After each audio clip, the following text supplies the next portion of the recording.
আপোনালোকে দেখা পাইছে যে তাত ফাৰ্নিচাৰ পৰা আৰম্ভ কৰি অফিচটো ৱেল সেটেল কৰাৰ মোটামুটি আজি ইয়াৰ পৰা আৰম্ভ হৈ গ'ল। তো একচুৱেলি যে কাজিগাঁৱত ইমান দিনৰ পৰা এইটো এটা ডাঙৰ অভাৱ আছিল, ৰাইজৰ অভিযোগ আছিল যে ইমান দিনৰ পৰা BTC হৈ গ'ল, যে 17 বছৰ হৈ গ'ল, এতিয়াতো 20 বছৰ হৈ গ'ল, হোৱাৰ পিছতো আমাৰ কাজিগাঁৱত এটা অফিচ নাই।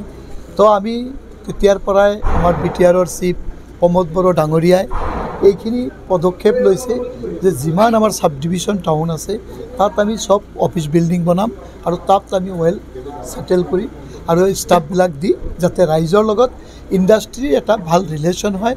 আৰু মই এটা বস্তু দেখা পালোঁ, মই BTCৰ ইণ্ডাষ্ট্ৰি ডিপাৰ্টমেণ্টৰ EM হোৱাৰ পিছত যে আমাৰ ইণ্ডাষ্ট্ৰি আৰু পাব্লিকৰ মাজত এটা গেপ আছে।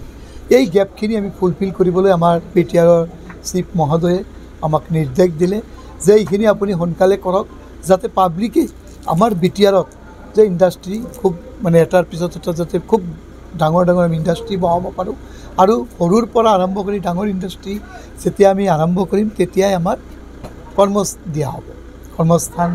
আজি আমাৰ ৰাইজে বাহিৰত গৈ কাম কৰি আছে, তো তেতিয়াৰ পৰাই যে আমাৰ এটা টাৰ্গেট আছে মোৰ যে আমি সব জায়গাত অফিসও বনাম। আৰু মই আপোনালোকক এইখিনি কথা দিছোঁ যে কাজিগাঁৱৰ এই অফিচটো আপোনালোকে কেতিয়াবা আহিব, ভিজিট কৰিব, এনি টাইম ষ্টাফ থাকিব আৰু পাব্লিকৰ কাৰণে ফেচিলিটি কৰি দিয়া হ'ব।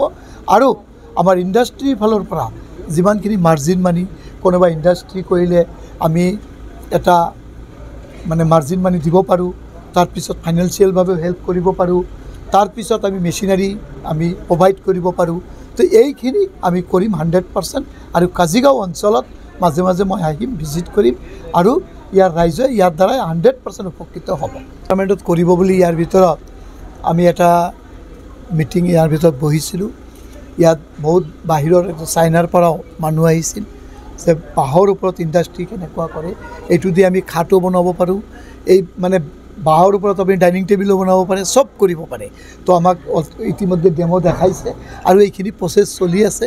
আমাৰ এটা ইচ্ছা আছে যে BTRত যাতে বাম্বুৰ যে আমাৰ যেহেতু ইমান বাম্বু উৎপাদন হয় আৰু তামোল উৎপাদন বহুত হয়, এই দুটাৰ ওপৰত ইণ্ডাষ্ট্ৰি ডিপাৰ্টমেণ্টে 100% গুৰুত্ব দি আৰু বাম্বু ইণ্ডাষ্ট্ৰিও বহাব আৰু তামোল ইণ্ডাষ্ট্ৰিও, তামোলক আমি কেনেকুৱাকৈ আমাৰ তামোলবিলাকো বাহিৰত গৈ থাকে আৰু গৈ থকা অৱস্থাত বহুত হেৰেছমেণ্ট পায় আমাৰ, তাৰ কাৰণে আমি তামোলৰ পৰা বাকলিৰ পৰা আৰম্ভ কৰি তামোললৈকে যাতে ইয়াত আমি ইণ্ডাষ্ট্ৰি বহাব পাৰোঁ, তাৰ কাৰণে অলপ দিন আগত আমি মেংগালুৰুত গৈছিলোঁ এটা ইণ্ডাষ্ট্ৰি ডিপাৰ্টমেণ্টৰ ফালৰ পৰা।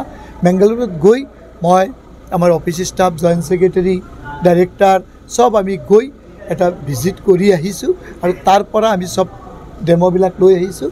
এতিয়া আমি অতি সোনকালে আমাৰ যেহেতু এটা আগৰ বাজেট আছিল, এতিয়া আমাৰ নতুন বাজেট মাৰ্চত আহিব, তেতিয়া আমি এই ইণ্ডাষ্ট্ৰিবিলাক বহাম বুলি আমি এটা ডিচিশ্যন লৈছোঁ।